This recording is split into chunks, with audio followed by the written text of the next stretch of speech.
Bonjour René, ça va? Ça va bien. Eh bien réveillé, tu as passé un bon week-end. On a regardé un magnifique match hier, magnifique finale pour la Coupe d'Afrique des Nations, 30e édition. Et c'est sûr qu'il y avait c'était la fête à Bambouin, Trècheville, Cocody, à la rue Princesse. C'était la fête et comme on dit là-bas, impossible n'est pas ivoirien.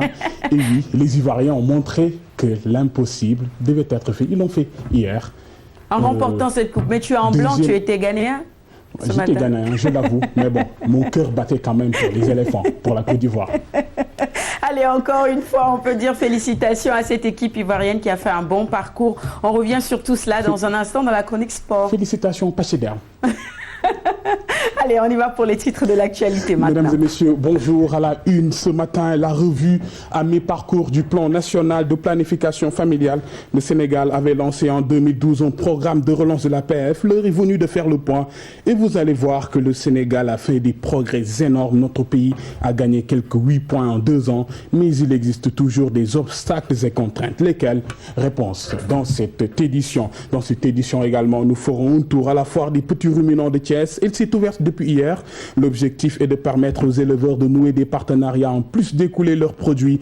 La cérémonie d'ouverture a été présidée par le ministre de l'élevage, Aminata Mbengue Ndiaye, plaide pour l'élevage de moutons ladoum. Pourquoi? Vous l'entendrez tout à l'heure. Puis sur l'international, au Nigeria, la commission électorale a annoncé le report des élections présidentielles et parlementaires au 28 mars prochain. Le premier tour de la présidentielle devait se tenir samedi prochain, le 14 février. L'annonce a été faite à l'issue d'une réunion à huis clos.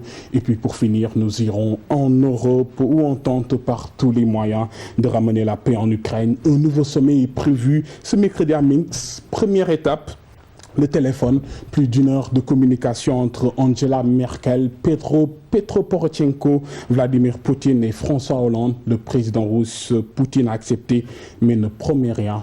Rappelons que ce conflit ukrainien a fait plus de 5500 morts. Voilà pour le menu, mesdames et messieurs. Restez avec nous. Le développement de tout cela, ce sera dans quelques minutes. À tout à l'heure.